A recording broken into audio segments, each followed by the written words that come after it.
कुछ समझ नहीं लग रही कि बंदा क्या करे पाकिस्तान की टेस्ट क्रिकेट का। डब्ल्यूटीसी का साइकिल जो है वो अब ऑलमोस्ट खत्म होने वाला है। वेस्ट इंडीज की सीरीज रह गई है, 2 टेस्ट मैचेस रह गए हैं। सेकंड लास्ट पोजीशन पे है पाकिस्तान टेबल के ऊपर और आखिरी पोजीशन के ऊपर है वेस्ट इंडीज। तो अब आखिरी पोजीशन के लिए बैटल होगी कि सेकंड लास्ट कौन फिनिश करेगा और लास्ट कौन फिनिश करेगा। 2 टीम ऊपर लड़ रही हैं और हमारी टीम जो है वो वेस्ट इंडीज से अब आखिरी स्पॉट के लिए लड़ेगी या सेकंड लास्ट स्पॉट के लिए लड़ेगी। और फिर व्हाइट वॉश हो गया। और हम पॉजिटिव्स पे और नेगेटिव्स के ऊपर बात करेंगे। मैं पूरे टेन्योर के ऊपर बात करूँगा, साउथ अफ्रीका की सीरीज़ के ऊपर। व्हाइट वॉश हो गया ना आपको। आई नो बहुत से लोग आज थोड़ा-सा बड़ा खुश हैं। मैंने पाकिस्तान क्रिकेट फैन्स को कुछ खुश देखा यार। अच्छी बात है यार, मतलब 194 Pakistan 194 for 0, 194 all out and then second innings में 194 फॉर 0 और आपने तकरीबन 500 बना दिया। पहली विजिटिंग टीम बन गई साउथ अफ्रीका के अंदर, जिसने आई थिंक 1902 के अंदर ऑस्ट्रेलिया ने सबसे ज्यादा स्कोर किया था फॉलो ऑन होने के बाद, और पाकिस्तान का के पास अब रिकॉर्ड चला गया। शान मसूद ने 150 145 मार दिया। बाबर आजम की थोड़ी फॉर्म वापस आ गई। तो पाकिस्तानी फैंस थोड़े से खुश हैं यार। मतलब उतना खुश नहीं है जितना इंडियन क्रिकेट का जो ड्रेसिंग रूम था फॉलो ऑन बचाने के बाद, उतने खुश नहीं है खैर। लेकिन पाकिस्तान क्रिकेट फैन खुश हैं। पता नहीं क्यों खुश है, मुझे नहीं समझ लग रही भाई। मैं तो खुश नहीं हूँ भाई, मैं बिल्कुल भी खुश नहीं। शान मसूद को कैप्टनसी दी जाती है तो उनके पास ऑस्ट्रेलिया की सीरीज थी, टफ सीरीज, बांग्लादेश की सीरीज थी होम के ऊपर। वो व्हाइट वॉश होते हैं, ऑस्ट्रेलिया में व्हाइट वॉश होते हैं। फिर जो उनकी अप्रोच थी, उसके मुताबिक पहला टेस्ट मैच मुल्तान रोड, और पहला टेस्ट मैच हार जाती है। और फिर आकिब जावेद आए और शान मसूद को क्या करना था, सिर्फ भाई 2 स्पिनर को बॉल पकड़ा दो, और उन्होंने सारी विकेटें ले ली। कुछ कोई थॉट प्रोसेस नहीं, कुछ नहीं। अल्लाह बॉल लल्ला आउट करी जा, ठीक है। वो आकिब जावेद का क्रेडिट है मेरे हिसाब से। तो वो आकिब जावेद का क्रेडिट है और स्पिनर का क्रेडिट है जिन्होंने अप्लाई कर लिया। वो उनको कंडीशंस मिली और उन्होंने उसका पूरा फायदा उठाया। तो उसके बाद वो टेस्ट मैच आप जीत गए। फिर आप साउथ अफ्रीका आते हैं यार, देखें साउथ अफ्रीका की टीम डब्ल्यूटीसी फाइनल में है, but this team was there for the taking. इतनी कोई खास टीम नहीं है। पहले टेस्ट मैच में 8 आउट हो जाते हैं, आप 50-60 रन पड़े हुए हैं, और आप फिर वो टेस्ट मैच आपके हाथ से निकल गया। और इस टेस्ट मैच के अंदर पहला टेस्ट मैच आप जीत सकते थे, ये वाला टेस्ट मैच आप ड्रॉ कर सकते थे जिस तरह की ये पिच थी, लेकिन आप ये वाला भी हार गए। तो मैं तो खुश नहीं हूँ भाई, मैं तो खुश नहीं हूँ। पाकिस्तान टेस्ट क्रिकेट कब पीक के ऊपर आई थी? सिर्फ आई थिंक वो पीक भी वही था, वो मिसबाह वाला, जब आपने टेस्ट मैच जो है वो जीती थी और होम के ऊपर आप बड़े तगड़े थे। आपने इंग्लैंड में भी तगड़ा मुकाबला उस टाइम पे किया था जब मिसबाह, यूनुस और ये वगैरह खेलते होते थे, अजहर अली वगैरह खेलते थे। तगड़ा मुकाबला आपने किया था, आपने सीरीज भी ड्रॉ की हुई है वहां पे।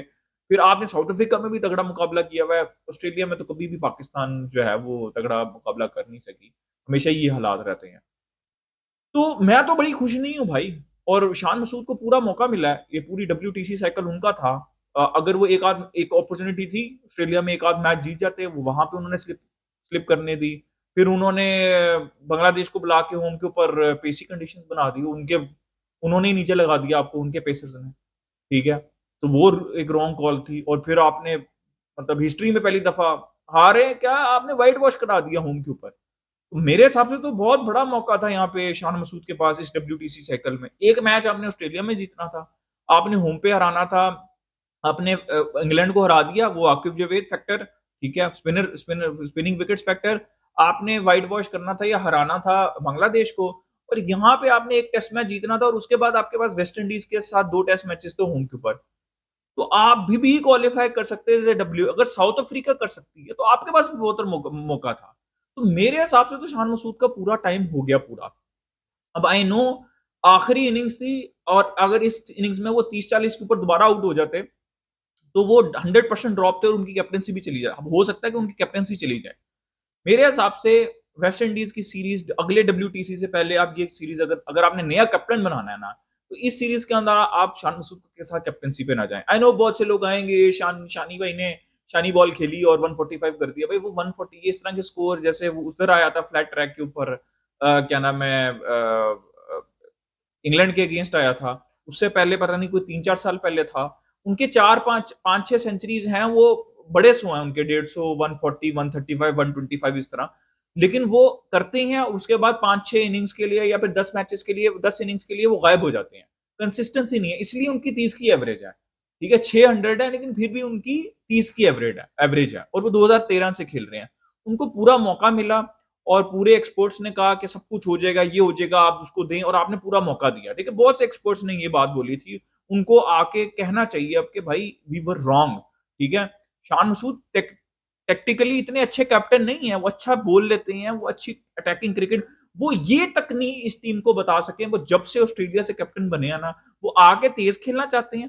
वो एक अलग डायरेक्शन में जा रहे हैं। बेसबॉल में सब तेज खेलते हैं ना, वो तेज खेलते हैं आके, ठीक है? वो ये नहीं फिक्र करते मेरी विकेट जा रही है, नहीं जा रही और बाकी अलग डायरेक्शन में अपना अपना ठक्का लगा के खेल रहे होते हैं, सारे के सारे। तो आप अगर अपनी जो आप कराना चाह रहे हैं, वो इम्पोज़ ही नहीं कर सकते, तो फिर क्या फ़ायदा? ठीक है? मेरे हिसाब से पूरा मौका मिला है। अब या तो आप सऊद शकील की तरफ जाएँ, मेरे हिसाब से रिजवान का बनता है टेस्ट क्रिकेट के अंदर। अब अगला डब्ल्यूटीसी साइकिल आप रिजवान को दें और वो वेस्ट इंडीज़ की मैं ये नहीं कह रहा आप शान मसूद को आप ड्रॉप तो नहीं कर सकते 145 उन्होंने किया। तो उनको सीरीज़ खिलाएँ वेस्ट इंडीज़ वाली, ठीक है? अगर वो कंसिस्टेंटली 4 इनिंग्स में स्कोर करते हैं, तो वो कंटिन्यू करें। नहीं तो कैप्टेंसी का काम खत्म हो चुका हुआ है। तो मेरे हिसाब से ये शान मसूद के ऊपर है और मैंने आपको ओवरऑल डब्ल्यूटीसी साइकिल बता दिया है। अब क्या हमने सीखा है, क्या नहीं सीखा? बैटिंग के ऊपर पहले बात कर लेते हैं। देखिए सैम अयूब अनफॉर्चुनेट रहे, अब वो नहीं खेल पाएँगे वेस्ट इंडीज़ की सीरीज़, तो अब हो सकता है कि इमाम वापस आएँ। मुझे आज तक मुझे नहीं इमाम की कहीं पे भी परफॉर्मेंस उनकी वनडे क्रिकेट में परफॉर्मेंस है और वनडे में वो क्रंच मोमेंट्स के ऊपर एशिया कप जब आया 50 ओवर का वर्ल्ड कप आया, वो बिल्कुल मतलब लेट गए।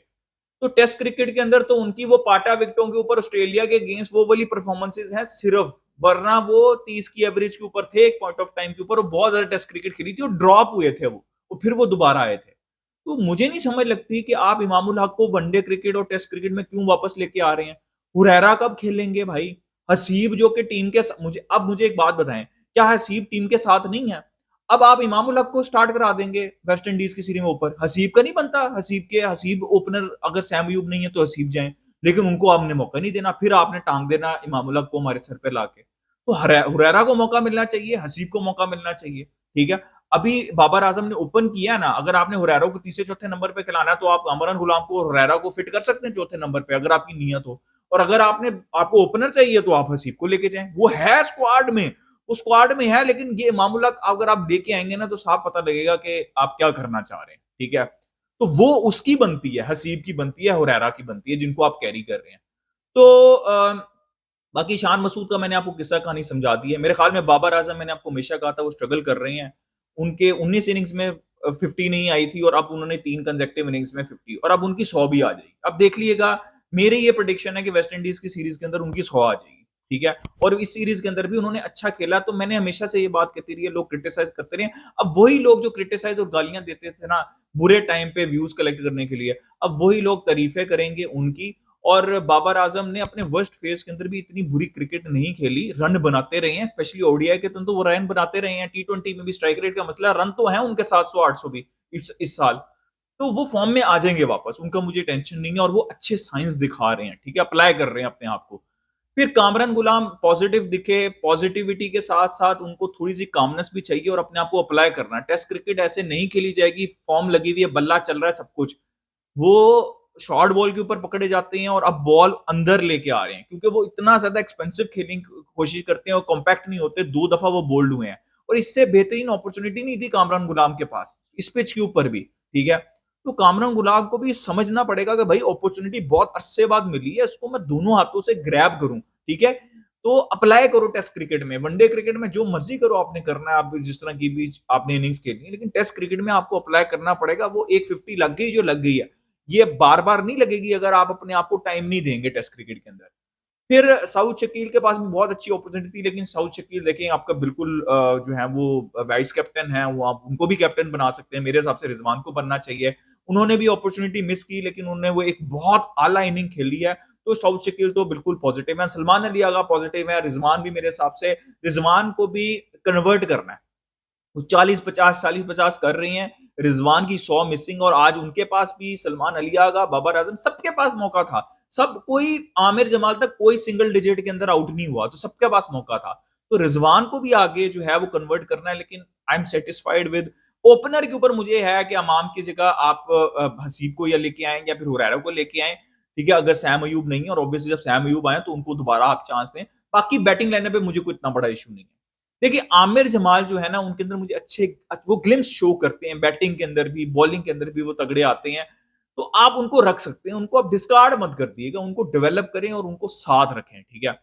अब आ जाते हैं हम बॉलिंग के ऊपर, ठीक है?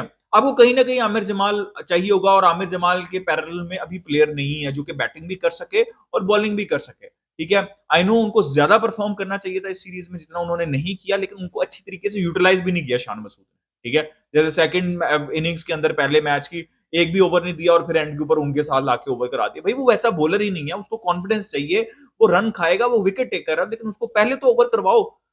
अब आ जाते हैं बॉलिंग के ऊपर। बहुत इसके ऊपर बातें हुई हैं, मैंने भी की हैं कि यार शाहिन अफरीदी को फिटनेस गेन करनी है, बेहतरीन बॉलर है, परफॉर्मेंसेज़ हैं, 100 से ज़्यादा विकेटें उनकी ऑलरेडी टेस्ट में। नसीम शाह के लिए भी हमने ये बात बोली है कि वो टेलर मेड हैं टेस्ट क्रिकेट के लिए, लाइन लेंथ उनकी बहुत अच्छी है। अ, नस शाहिन अफरीदी को आपने वैसे ही सीरीज़ से ड्रॉप किया। नसीम शाह को आपने सेकंड टेस्ट मैच से ड्रॉप किया। उनकी जगह खेले कौन? खुरम शेज़ाद। खुरम शेज़ाद जब भी खेलते हैं एफर्ट करते हैं, विकेट्स लेते हैं, लेकिन उनकी फिटनेस का इश्यू है, ठीक है? वो आके जैसे हमने देखा ना सिराज को कैसे आ जो मर्ज़ी है विकेट मिल नहीं रही, लेकिन आके पूरी एफर्ट कर रहे हैं और पूरे ओवर अपने डाल रहे हैं। ये खुरम शेज़ाद को इम्प्रूव करनी पड़ेगी अपनी फिटनेस, लेकिन Khurram Shehzad I think test bowler के तौर पे ठीक है। अब्बास, अब्बास को आपने यहाँ पे तो खिला लिया है, लेकिन अब्बास अब पाकिस्तान में नहीं उतने चलेंगे, ठीक है? तो उसको आपको देखना पड़ेगा, वो 3 साल आपको पहले भी देखना चाहिए था कि भाई हम यहाँ पे उसकी यूटिलाइज़ेशन है, यहाँ पे खिलाते हैं, यहाँ पे नहीं है, यहाँ पे नहीं खिलाते। अब आ जाते हैं हम मीर हमज़ा पे। बहुत रोला पड़ा है यार, मीर हमज़ा के साथ ज़्यादती हो रही है, ये हो रहा है, वो हो रहा है। अबे भाई वो इतनी जान मारता है, 130 का बॉलर है वो, ठीक है? मिचेल स्टार्क 2.0 वो जो है ना सिर्फ 130 का मैक्सिमम उसकी स्पीड 130 है, ठीक है?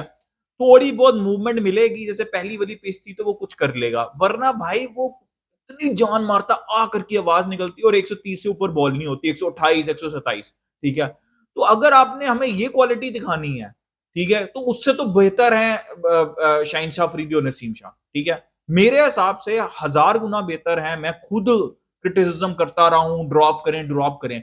लेकिन अगर आपने उनकी जगह इनको खिलाना है, जिनके 60 टेस्ट मैचेज़ हो चुके हैं, 14 विकेटें हैं, ठीक है? आमिर जमाल ने किसी न किसी एक इनिंग्स में इतने एक जितने ही मैचेज़ हैं, कुछ ना कुछ दिखाया। खुरम शेज़ाद ने कुछ ना कुछ दिखाया। शाहीन ने और नसीम ने बहुत दफ़ा बहुत कुछ दिखाया, खास तौर पे शहनशाह अफरीदी ने, ठीक है? लेटली उनकी फॉर्म नहीं लगी हुई। तो उन्होंने तो कुछ तो दिखाया ना। आपके 60 टेस्ट मैचेज़ हैं, 14 विकेटें हैं। भाई ये 60 टेस्ट मैचेज़ आपको आई नो कंसिस्टेंटली नहीं मिले, बट भाई सब किसी को भी कंसिस्टेंटली नहीं मिल रहे, ठीक है? पिछले अगर 1-2 साल में देखें। तो अगर आपने इनको खिलाना है, तो इससे बेहतर आप उनको खिलाएँ। या तो फिर आप जाएँ डोमेस्टिक क्रिकेट के अंदर और डोमेस्टिक क्रिकेट से बॉलर्स पकड़ें। अली रज़ा हैं, वो अच्छा बॉलिंग कर रहे हैं, उनको लेके आएँ या फिर आप शाहनवाज़ धानी को लेके आएँ, उनका रिकॉर्ड अच्छा है। मैं वैसे ही आपको एग्ज़ाम्पल्स दे रहा हूँ कि आप इन प्लेयर्स को लेके आएँ, डोमेस्टिक क्रिकेट से उठा के लेके आएँ, जो कम से कम आके यार 130 देखें आजकल की क्रिकेट में ना, हर पिच पे मैं ये नहीं कहता 145 का बॉलर होना चाहिए। स्किल होनी चाहिए और 135 से 140 तक तो होनी चाहिए ना स्पीड। 125-30 के ऊपर 3 बॉलर नहीं खेल सकते भाई। ठीक है? तो ये एक मेन पॉइंट है और मैं बड़ा डिसअपॉइंटेड हुआ हूँ यार पाकिस्तान की फास्ट बॉलिंग से। मैं भाई इनको नए लड़कों को मौका दो, नए लड़कों को मौका दो और जब इनको मौका दिया देखिए पाकिस्तान ये सीरीज़ ना अपनी कैप्टेंसी की वज़ह से हारा है। मैं आपको सीधी-सी बात बता रहा हूँ। ये पाकिस्तान सीरीज़ 100% जीत सकता था, बहुत आसानी से जीत सकता था। पाकिस्तान ये सीरीज़ अपनी कैप्टेंसी की वज़ह से हारा और ये पाकिस्तान सीरीज़ सब आपको ये बताएँगे कि बैटिंग फ्लॉप हुई है। बैटिंग फ्लॉप नहीं हुई। पाकिस्तान पहला टेस्ट मैच अपनी कैप्टेंसी और बॉलिंग की वजह से हारा था। उस पिच के ऊपर 300 रन मर के भी नहीं होते थे, जो इन्होंने करवा दिए थे 300 रन। वो 300 रन ना होते, वो आप टेस्ट मैच जीते हुए थे। फिर आखिरी इनिंग्स के अंदर जब 8 आउट हो गए हैं, तो बॉलर्स की रिस्पॉन्सिबिलिटी नहीं बाकी आउट करना। और सेकंड टेस्ट मैच में भी देखें, उन्होंने भी तो बॉलिंग की है, 194 पे आपको आउट किया, फिर 500 पे भी आउट किया। वो तगड़े मतलब कुछ नहीं था पिच के ऊपर, ज़्यादा आसान हो गई थी पिच, ठीक है? पहले दिन थोड़ी-सी मूवमेंट थी आपके पास। तो ज़्यादा आसान हो गई थी पिच लेकिन आपके बॉलर्स में जान ही नहीं थी, ना पेस थी ना जान थी। वो आके फिर भी भाई 140-40 तक बॉलिंग करते रहे हैं, ठीक है?